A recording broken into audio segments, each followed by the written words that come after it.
Hello everyone. In this episode, I cover the topic US Africa relations, strategy, competition, and search for partnership. For much of the Cold War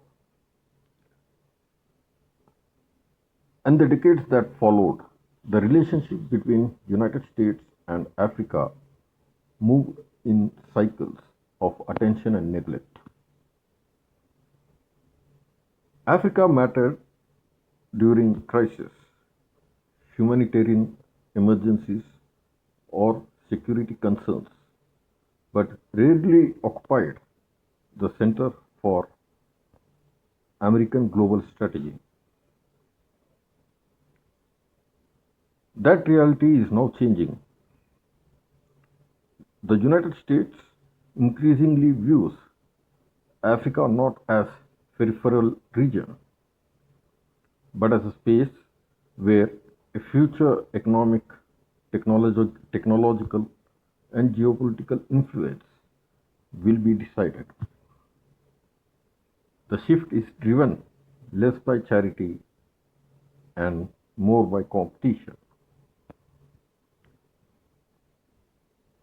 Security was first major pillar of US engagement. Counter-terrorism partnerships in the Sahel, the Horn of Africa and coastal regions created long-term military cooperation.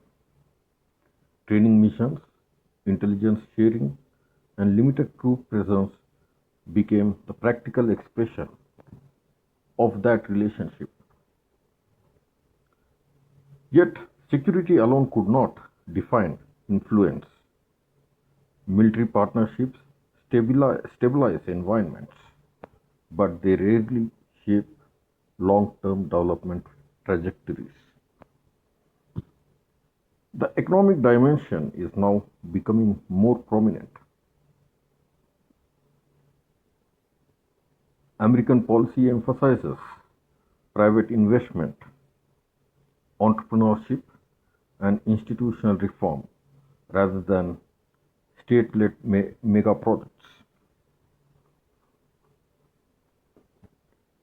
Programs supporting digital infrastructure, energy transition, and small business ecosystems aim to position US companies with African growth story.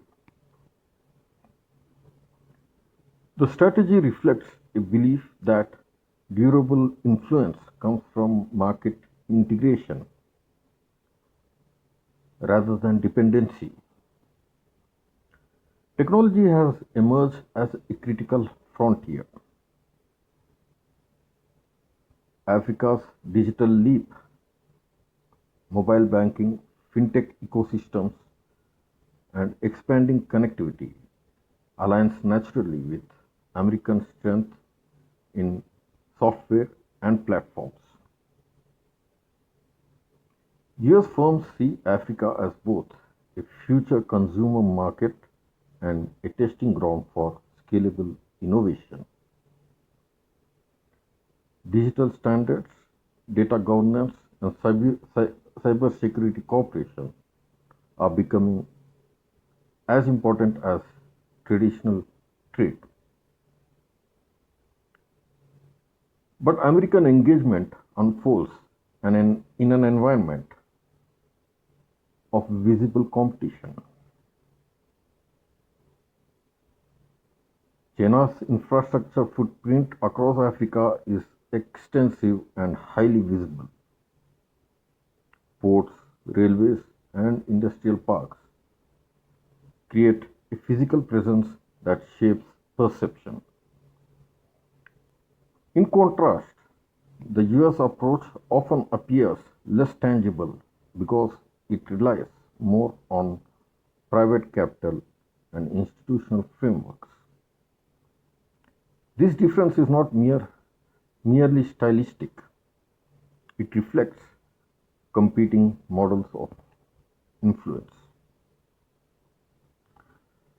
Diplomatically, The United States frames its relationship with Africa around partnership rather than alignment. American leaders increasingly emphasize tours, regional summits, and support for African representation in global governance structures. The message is subtle but important. Influence must be negotiated, not assumed. Energy transition adds another layer. Africa possesses resources essential for renewable technologies while simultaneously facing urgent development needs that require reliable power.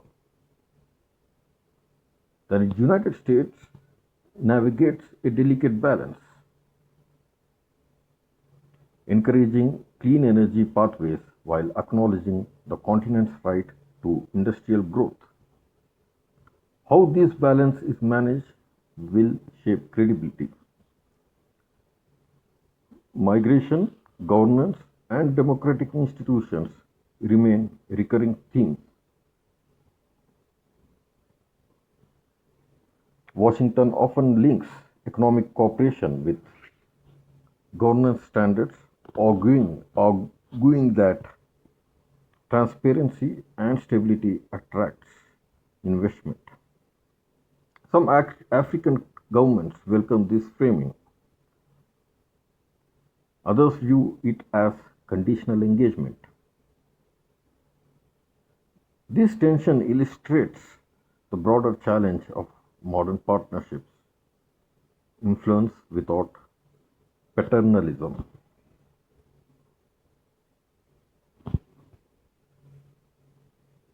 African agency is the defining factor for the current phase. Many countries pursue diversified relationships, engaging the United States, China, Europe, India, and regional actors simultaneously. This multi alignment reduces dependency and increases bargaining leverage. For the US, success depends less on exclusivity and more on relevance.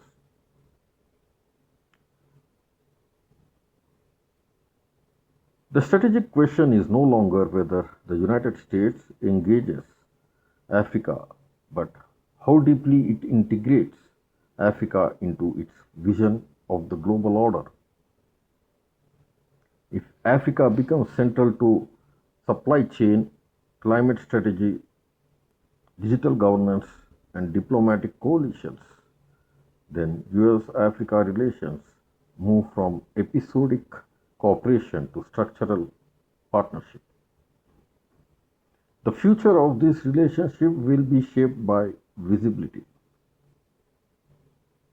infrastructure, digital ecosystems, educational exchanges, venture capital, and local entrepreneurships create visibility.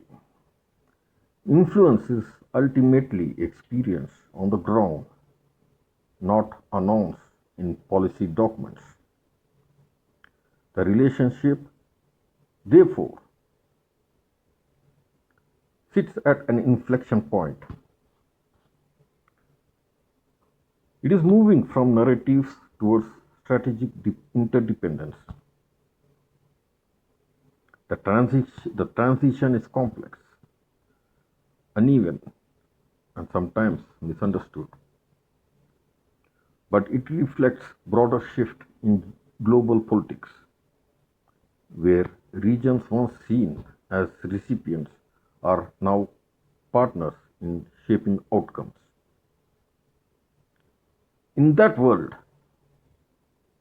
US Africa relations are not a side story, they are part of the architecture of the next global era.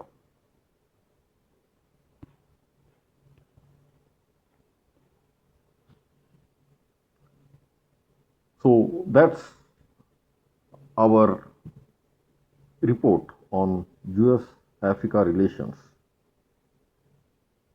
Thank you for tuning in with us. We'll come up with more topics like this. Have a great day.